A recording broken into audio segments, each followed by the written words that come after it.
Ciao ingegneri e benvenuti in questo nuovo video. Oggi ci troviamo nel PolyD Lab, il nostro laboratorio tecnico di stampa 3D dove sviluppiamo progetti estremi e complessi. Ma la cosa più importante è che sono progetti che ci inviate proprio voi, i nostri follower. Venite con me. In questo laboratorio testiamo i limiti della stampa 3D MJF, grazie a progetti realizzati appunto da voi, mettendo a disposizione le tecnologie, le competenze e tutta l'esperienza dei tecnici di PolyD. E se volete farci stampare un vostro progetto, basta inviare il file all'indirizzo labpolyd@gmail.com. Il nostro team di esperti ne selezionerà uno al mese e successivamente alla stampa vi sarà inviato in maniera totalmente gratuita. Ma prima di procedere ricordiamo brevemente cosa facciamo qui nel PolyD Lab. Quindi stampiamo ed analizziamo progetti basandoci sulla valutazione di 5 semplici criteri. Sono la qualità del file STL, il grado di ottimizzazione del file per la stampa 3D, l'estetica e i dettagli, la stampabilità e alla fine, giustamente, anche l'utilità del pezzo. E alla fine del video daremo un voto complessivo al progetto e vedrete la classifica aggiornata in cui troverete poi tutti i pezzi valutati puntata per puntata. Ma prima di partire, come sempre, vi ricordo di metterci un like se vi piace questa tipologia di video, di iscrivervi al canale e di attivare la classica campanellina per rimanere sempre aggiornati su tutti i nostri nuovi video e le nostre attività. E come per il video precedente, anche in quello di oggi verrà inquadrato un oggetto misterioso che abbiamo stampato in stampa 3D MJF. Voglio proprio vedere chi di voi sarà in grado di trovarlo. Scrivetecelo qui sotto nei commenti. Ma bando alle ciance, andiamo alla sostanza del video. Volete sapere che pezzi abbiamo preparato per oggi? Se siete curiosi, e immagino proprio che lo siate, partiamo!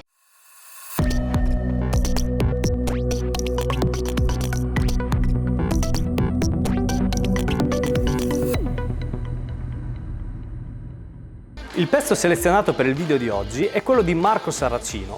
I nostri esperti l'hanno selezionato non tanto per la particolarità dei pezzi in sé, ma piuttosto proprio per il loro utilizzo specifico. Ma non perdiamo tempo, vediamo subito il contenuto video che ci ha inviato Marco, il nostro follower. Ciao a tutti, mi chiamo Marco Saracino e sono un appassionato di stampa 3D e di mezzi elettrici. E circa gennaio del 2022 ho iniziato a progettare questo sistema, qui vediamo una piccola parte in questo caso, essenzialmente una placchetta che va a incastrarsi nel track dello skateboard con delle viti che la tengono in asse e che quindi sostituiscono quello che in quest'altro skateboard era un pezzo comprato in acciaio, fatto su misura, molto costoso tra l'altro, che ho potuto sostituire con un pezzo stampato in casa. Con questo si tratta di un PLA caricato carbonio, un prodotto molto buono per quanto mi riguarda, ma che però non è riuscito a soddisfare tutte le esigenze, soprattutto quelle meccaniche. In effetti con il gear drive cosa succede? Che invece la trasmissione da venire a cinghia, come dicevo, avviene tramite un ingranaggio. Se questo pezzo lo stampassi, come ho provato a fare, in qualunque dei materiali disponibili per la stampa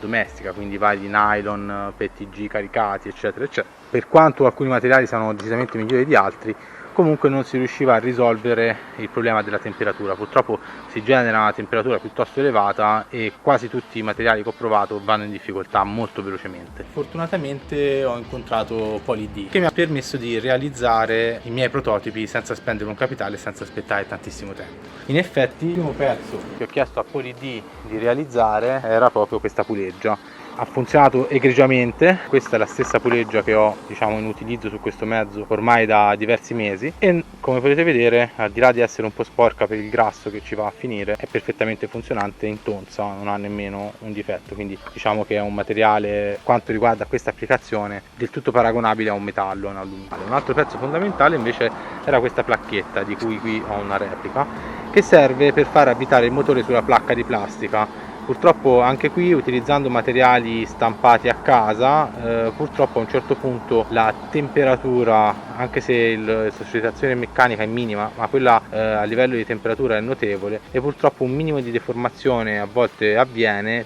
togliendo il motore dall'asse corretto. Invece questo piccolo pezzo stampato da PolyD solve perfettamente a questa funzione, per cui da quando ho inserito questo pezzo tra il motore e la placchetta di plastica stampata non ho più avuto nessun problema di disassamento. Ok, vi è piaciuta l'idea e il progetto di Marco? A noi è piaciuta tantissimo e a me personalmente è piaciuta davvero tanto la maglietta dei Misfits, che sono un gruppo fighissimo e che vi consiglio di andare ad ascoltare, ovviamente dopo aver finito di guardare questo video. E prima di procedere alla valutazione vi faccio vedere un breve spezzone della produzione di questi pezzi. So che a voi piace. So che a voi piace.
Ed ecco qua i pezzi stampati in nylon P12, sabbiati e colorati in nero UV resistente. Che ne pensate? Passiamo ora all'analisi dei criteri. Primo criterio, la qualità del file STL. La qualità del file ricevuto è senza dubbio ottima e senza sbavature, quindi nulla di particolare da segnalare se non che è fatto in maniera impeccabile. Voto 5 su 5. Secondo criterio, ottimizzazione per la stampa 3D. Vedendo i file non si ha la percezione che i pezzi siano stati progettati unicamente per la stampa 3D, bensì potrebbero sembrare anche per lavorazioni ad esempio CNC. Da cosa lo possiamo notare? Dal fatto che non ci sono evidenti ottimizzazioni quali lo svuotamento di alcune parti interne alla puleggia per alleggerire il pezzo, utilizzare meno materiale e di conseguenza rendere il pezzo più economico, garantendo comunque le stesse proprietà meccaniche. Quindi alla fine voto 2 su 5. Terzo criterio, estetica e dettagli. Per quanto io abbia una vera ossessione verso ingranaggi, pulegge e cuscinetti, e non guardatemi così, so perfettamente che tra di voi c'è qualcun altro come me. Comunque dicevo, devo essere imparziale e ammettere che davanti a noi non abbiamo in realtà niente che non sia già stato visto. Per cui in questo caso voto 2 su 5. E passiamo ora al quarto criterio, la stampabilità. Anche qui, come per la qualità del file STL, non c'è nessuna problematica particolare da segnalare. La stampa, come vedete, è venuta molto bene, per cui in questo caso il voto è 5 su 5. E veniamo quindi all'ultimo punto, l'ultimo criterio da valutare, l'utilità del pezzo. I pezzi sono senza dubbio funzionali e utili, ce l'ha dimostrato proprio il nostro follower Marco, che è passato da utilizzare un pezzo molto costoso realizzato in acciaio ad un pezzo stampato in 3D MJF, andando così a risparmiare sia tempo che denaro.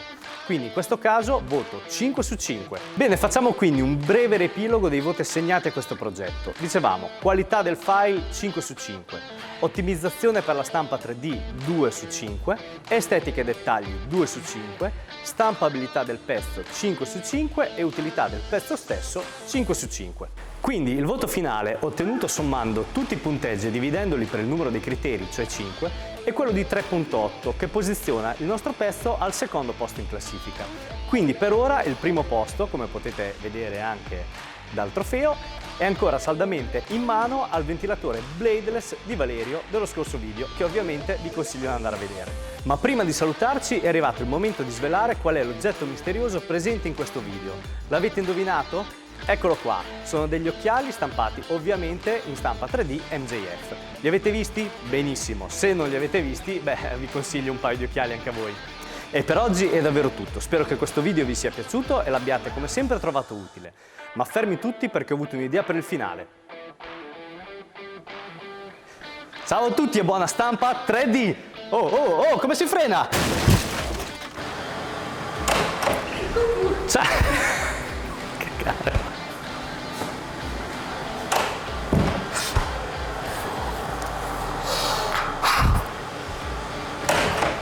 Ciao ingegneri, benvenuti in questo nuovo video. Oggi ci troviamo compressore maledetto. Per oggi è davvero tutto, spero che come sempre questo video vi sia piaciuto e l'abbiate trovato utile. Ma fermi tutti perché ho avuto un'idea per il finale. Ho resistito fino alla fine, non ce l'ho fatta. Ciao a tutti e buona stampa. Io terrei questa.